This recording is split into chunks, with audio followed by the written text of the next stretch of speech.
Sejam bem-vindos a mais um podcast dos cursos do IPBEJA. Recordar que este podcast faz parte de uma série de 48 entrevistas aos estudantes que integram ou que representam cada uma das comissões de curso dos TESPs e das licenciaturas, bem como de estudantes de pós-graduações e mestrados. Nestes podcasts transmitidos a partir do estúdio de rádio da área científica das artes na Escola Superior de Educação, contamos com a colaboração dos docentes e investigadores da área dos mídia, nomeadamente Tiago Nunes e Nelson Nunes, a quem agradecemos desde já o seu imprescindível contributo. Ao longo destes episódios vamos abordar temáticas relacionadas com a integração académica e o sucesso académico. Trata-se de um projeto desenvolvido no âmbito de uma das atividades do projeto Inória, dinamizadas por uma equipa do Gabinete de Imagem e Comunicação do IPBEJA. Hoje o destaque vai para o mestrado em Gerontologia Social e Comunitária e é convidada nesta edição do podcast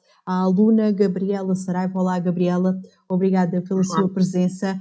Vamos começar aqui pelo início, Gabriela. Como é que foi, a Gabriela, importa dizer, já é aluna do segundo ano deste mestrado, como é que foi quando ingressou neste mestrado de Gerontologia Social e Comunitária? Como é que foi a sua integração?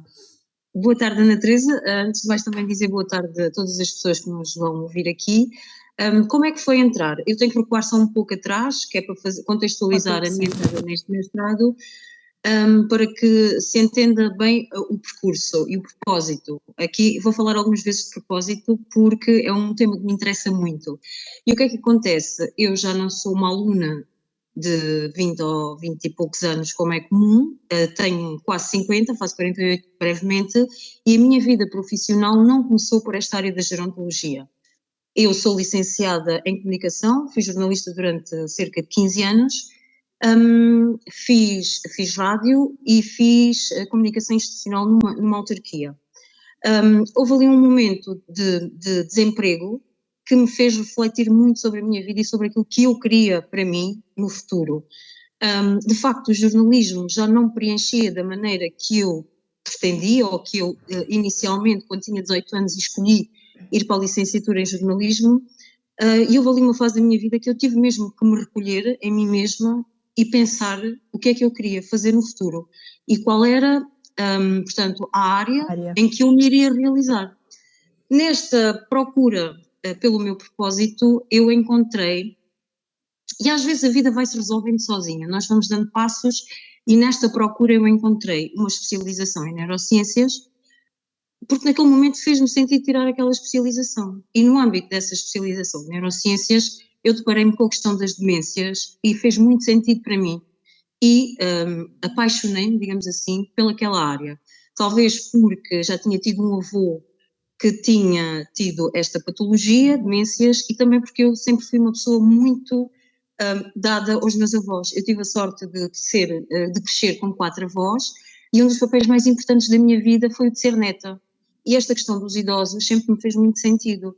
Então, depois de ter encontrado este caminho na neurociência e na demência, o percurso a seguir que me fez mais sentido foi então procurar conhecimento dentro desta área. Apareceu a psicogerontologia, porque eu antes de mestrado, apesar de já ter uma licenciatura, fiz um teste de psicogerontologia também no IPB, que me deu então a certeza absoluta que era esta área que eu queria seguir. Era este o caminho. Sim, este era o caminho certo. Talvez fosse esta a minha missão, porque sim, isso preenchia-me e era aí que eu encontrava aquele propósito. E os meus professores, como eu já tinha tinha mais idade e conhecimentos acima da média, porque afinal os meus colegas de teste tinham apenas o 12º, eu já tinha uma licenciatura, iam-me questionando, mas por que não mestrado? Mas porquê é que está aqui? Porquê é que o mestrado? Mas a mim fez-me todo o sentido fazer aquela formação, ainda que abaixo das minhas habilitações académicas na altura. Porque às vezes há momentos em que nós temos que dar um passo atrás para tomar balanço, e foi exatamente isso que me aconteceu com o teste. Foi tomar balanço, então, para entrar neste mestrado. Chegado ao mestrado... Sim, foi muito importante. E foi cada passo deste percurso que eu fui mesmo sentindo cada vez mais alegria e motivação, porque eu há dias tenho dias mesmo muito carregados e as pessoas perguntam, mas como é que tu consegues? Eu consigo porque eu estou motivada, porque é aqui que eu me realizo, e quando nós estamos a fazer aquilo que gostamos, e que nos realiza realmente e que sentimos que este é o meu propósito, nós conseguimos fazer tudo. E depois, porque este mestrado realmente trouxe muito conhecimento, trouxe muita bagagem em termos do envelhecimento, abriu muito os meus horizontes e é fundamentalmente isto. Talvez eu tenha tido um pouco de loucura quando comecei todo este percurso, porque eu ainda terminei o teste já no primeiro ano de mestrado. Então, eu fiz ao mesmo tempo o último ano, o primeiro ano de mestrado com o O último do último dos teste. testes, sim. Ainda me faltava algumas E, disciplinas para Gabriela, terminar. desculpa interrompê-la, Sim, mas sim, agora diga, André. chegado aqui a este ponto, portanto, o feedback que faz relativamente ao mestrado é positivo. É muito positivo, é totalmente positivo, e até porque quando nós chegamos ao fim do primeiro semestre, nós temos que começar a pensar num projeto de intervenção. Nós temos várias disciplinas ao longo do primeiro ano, e este ano o mestrado está num formato diferente, porque eu era só presencial, este ano está em formato de e-learning. Não é a mesma coisa de quando estávamos na pandemia que tínhamos que fazer Zoom. Não é aulas em Zoom, é aulas através do Moodle, em que não exige a presença das pessoas naquele momento e àquela hora. Mas tem As pessoas acesso à podem matéria, é por ter aí, não acesso à é? matéria, a exercícios, sem ter que haver a deslocação à Isso escola. também, na sua opinião, é uma mais-valia? Apesar, eu até já tinha feito isso quando fiz neurociências e foi antes da pandemia. Acho que faz todo o sentido porque democratiza o ensino, porque há pessoas E que torna-o esta mais experiência, abrangente. sim, chega a mais pessoas. É mais democrático porque as pessoas às vezes têm questões económicas e não podem, abandonam a escola por questões do âmbito financeiro, porque têm que se deslocar, porque têm que vir não sei de onde e têm que gastar combustível, porque têm que ficar a dormir na cidade E porque assim temos qualquer aulas à pessoa de noite. Beja ou do Porto Assim, qualquer pode. pessoa de qualquer ponto do país ou do mundo pode pronto, fazer o mestrado, é muito mais acessível deste ponto de vista. E em termos, Gabriel, de acolhimento, como é que foi tanto da parte de docentes e de colegas, dos seus colegas de mestrado? Como é que sentiu o acolhimento? Senti que estava em casa, apesar de eu ter estudado durante muitos anos na cidade, fui aluna do liceu, mas depois, quando fiz a minha licenciatura, fui estudar para uma universidade a norte, nunca tinha estudado no ensino superior aqui, mas quando entrei no IPB senti-me em casa. Quer por parte dos meus colegas, mesmo quando eram os mais novos, nunca senti que não era bem-vinda por ter uma idade diferente da deles, e pelos professores também, sempre fui acolhida. Tanto que eu estou aqui na condição de representante dos alunos.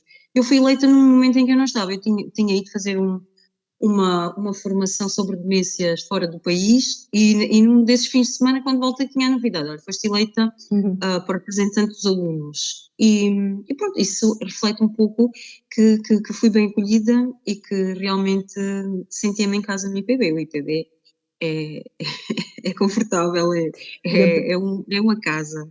Gabriela, a nossa conversa já está a chegar ao fim. A última questão que eu lhe coloco é se recomendaria este mestrado a outras pessoas. Sim, completamente, porque quem quer, e qualquer profissional pode fazer este curso. Obviamente está mais dirigido a profissionais do âmbito da área social, como o serviço social, a enfermagem, a terapia ocupacional, a psicologia, mas tal como eu que sou de jornalismo, que é uma coisa que não tem nada a ver, aparentemente, porque a comunicação entra em qualquer... Foi a primeira lição que eu aprendi quando entrei em psicogerontologia, porque a matéria era de comunicação, de professores e de matérias que eu tinha dado na minha licenciatura, que aparentemente não está nada ligado, mas até está. A comunicação é transversal a qualquer coisa. E eu senti-me, portanto, que fazia todo o sentido para mim fazer esta formação, apesar de vir de uma área que não tinha diretamente nada a ver com o social, porque quando nós queremos intervir e ajudar, e neste caso, as pessoas de idade, quer seja através de atualizar os nossos conhecimentos, na luta anti-pobreza, implementar ações, garantir uma melhor qualidade de vida às pessoas, se for esse o nosso objetivo, então estamos no local certo. E como eu estava a dizer, no final do primeiro ano começámos a trabalhar no projeto de intervenção, neste momento estamos a fazer uma investigação, em paralelo, eu estou a fazer com a professora a doutora Maria Cristina e a doutora Diana, através do Observatório de Dinâmicas do Envelhecimento do Alentejo, em parceria com a Universidade de Elva. Estamos aqui a fazer uma investigação que para validar escalas que não estão validadas em português, porque nesta área do envelhecimento, uma das técnicas que nós utilizamos ou ferramentas é através de escalas para monitorizar certas questões do envelhecimento, e há algumas que não estão validadas em português. Portanto, estamos a fazer uma investigação sobre expectativas do envelhecimento e para validar uma escala para depois então podermos utilizá-la em Portugal. E paralelamente, eu quero saber e quero ajudar as pessoas, mesmo na idade pós-reforma, a ter um propósito de vida, porque as pessoas anseiam por essa fase da vida, chegam lá, começam a deprimir porque não têm um objetivo. Eu quero intervir nesse sentido, quero investigar qual é o propósito. Isso é muito conhecido no Japão, que é o Ikigai, qual é o meu propósito de vida. Eu, através da gerontologia, descobri o meu e agora quero ajudar as pessoas a descobrir o delas. Okay. Gabriela, obrigada pela sua partilha, foi um gosto. Eu é que agradeço. A nossa conversa chegou ao fim. Dizer ainda que todos os podcasts vão ser partilhados na IPBEJA TV, o nosso canal do YouTube. Passem por lá e subscrevam, já sabem. Despeço-me agora dos nossos ouvintes. Obrigada por estarem desse lado e contamos convosco no próximo podcast. Até lá.